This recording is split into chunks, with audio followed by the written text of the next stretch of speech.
Our first guest is just a man we need at a time like this. He is one of the funniest guys in the whole world with a great new stand-up comedy special called Drop Dead Years. It premieres March 14th on Hulu, and on March 10th, he makes his Broadway debut in Glengarry Glen Ross. Please welcome Bill Burr.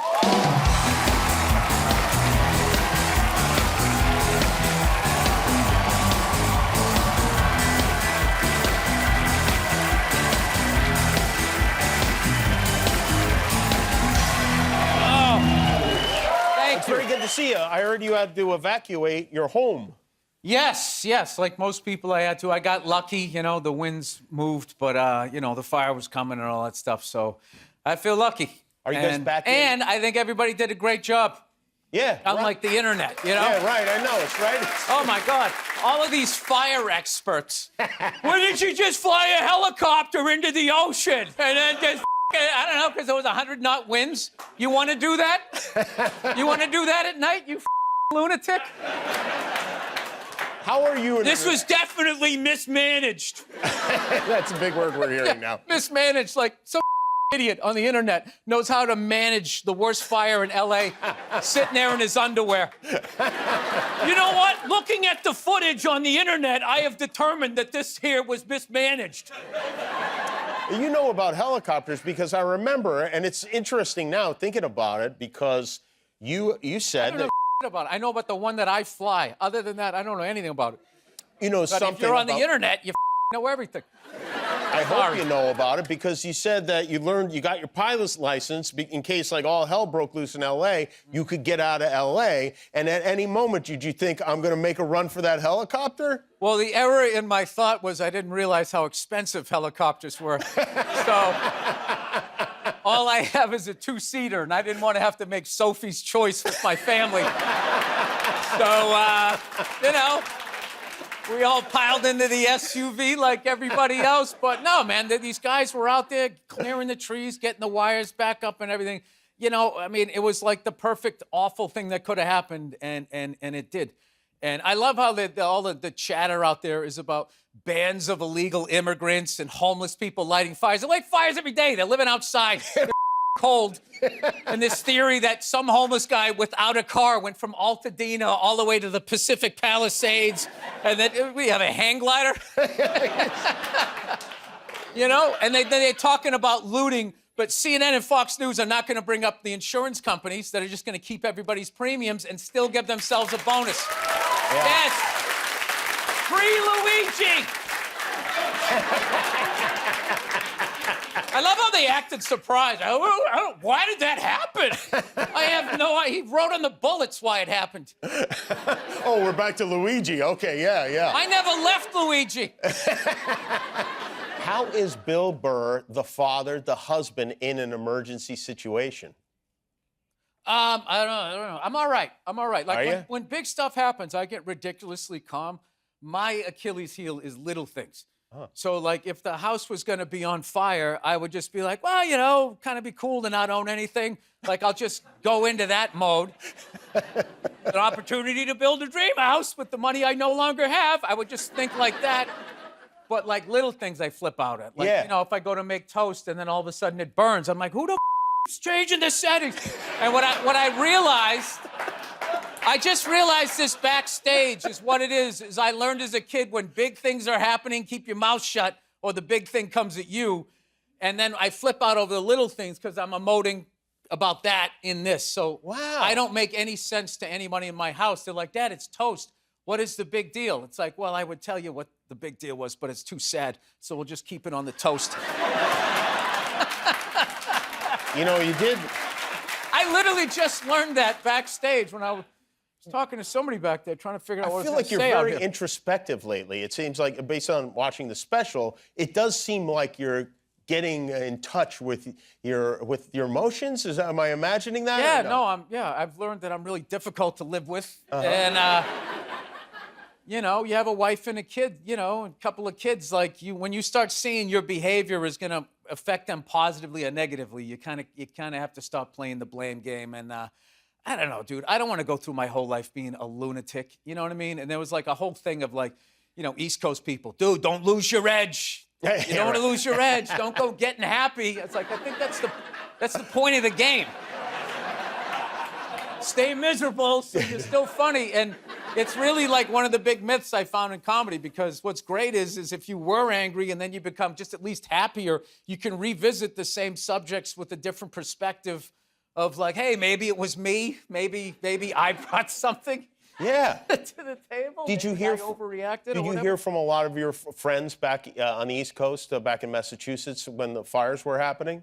Yeah, I heard from close friends really quickly and all that. And then I found other people were sort of continuing to check in 3-4 days. And at that point, they just want gossip. You know what I mean?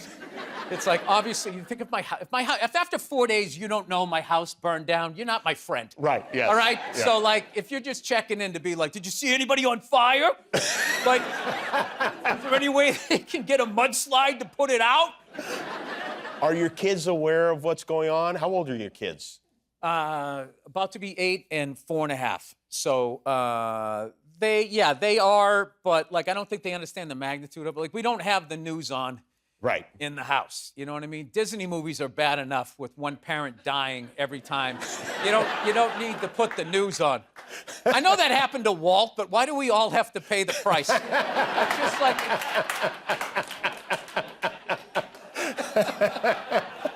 Yeah, it's like, we don't want the kids to see the fires. Put on Bambi. Oh, yeah. That'll cheer them. No, it gets better. It gets better. Do you watch those, like, Disney movies and stuff with your kids? What do you watch with them? What do I watch with them? I watch lighter stuff with my daughter because she has the female brain. She's more evolved. And then my son, I swear to God, I watch Kojak with him. He loves it. Look, half the people don't even know that. It's a cop show. Oh. From like the 70s, and I had this amazing bonding moment with my son last year when he was 3. It's a cop show from the 70s, so anybody who isn't white is running down an alley with a knife, right? So there's this Puerto Rican actor in the prime of his life wearing a silk shirt flying down the alley like a sprinter. And a lot of people don't know this. Telly Savalas' brother, Stavros, was on the show.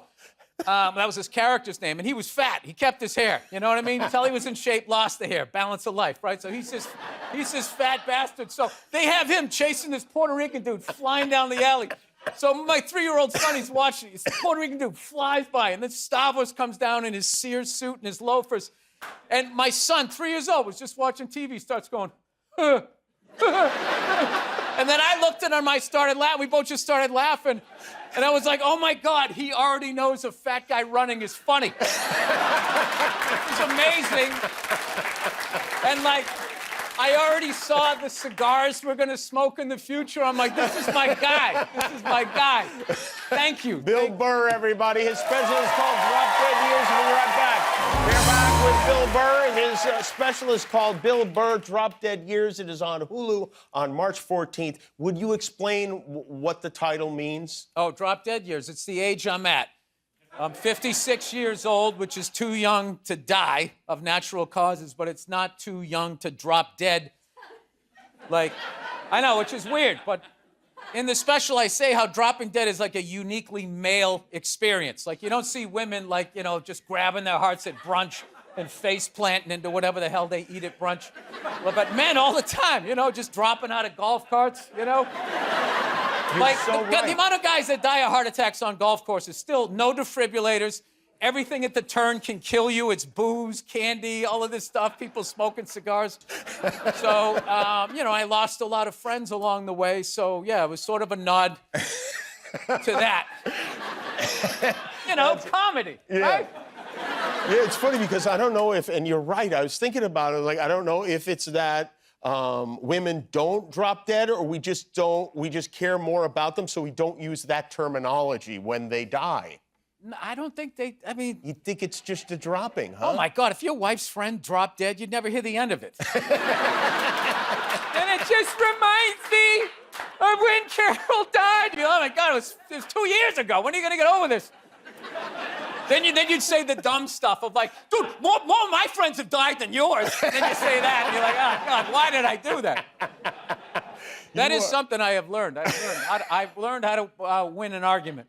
You have. As a man. Well, if you're right. If you're wrong, you got to apologize. But if you're right, you don't argue with them. You let them win.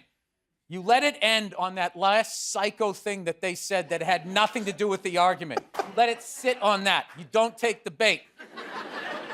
Like when they start saying psycho stuff that has nothing to do with that means they know they're wrong. So then they're trying to get you to say something worse, and then they switch the narrative like, I know I did this, but you shouldn't have said that. So you just got to sit there. That's great advice. They bring up your family, Jimmy, and they go low. You just let them say it, and you just nod. And it's weird. It's weird. That's wise. And there's like this, for all of a sudden, you're holding the sword, right? You have the power. You don't even know what to do with it. Like, what is this thing? You really do share a lot of solid wisdom in this special, and there were a couple of things I was like, oh, I know a guy I need to show this to, and not for jokes, for serious advice. Oh, yeah. Well, yeah. You're also, speaking of serious, you're going to be on Broadway, which is exciting. Is this something that... Is this one of those things you've always wanted to do? Well, it's not something I always wanted to do. You know, I had a bunch of other dreams that didn't work out. Mm-hmm. Making it to the NFL, being a pro drummer, all of that stuff went, but comedian made it. And then, like, along the way, I started taking acting classes because doing stand-up led to acting work, and I fell in love with acting. And it was when I got to New York, I saw True West with John C. Reilly, Philip Seymour Hoffman, rest his soul, and I was just like, this is unbelievable. And I was like, I would love to do this someday. And then it was funny, like 2 years ago, I'm like, oh, 54, 55, well, I guess that's not happening. Boo-hoo, I got to tell jokes for a living. I'm fine with it. I just sort of let go of it after wanting it. The second I let go of it, all of a sudden, I was like, hey, you want to do Broadway? It's just how it worked out. Someone came to you, and you're doing this with Bob Odenkirk?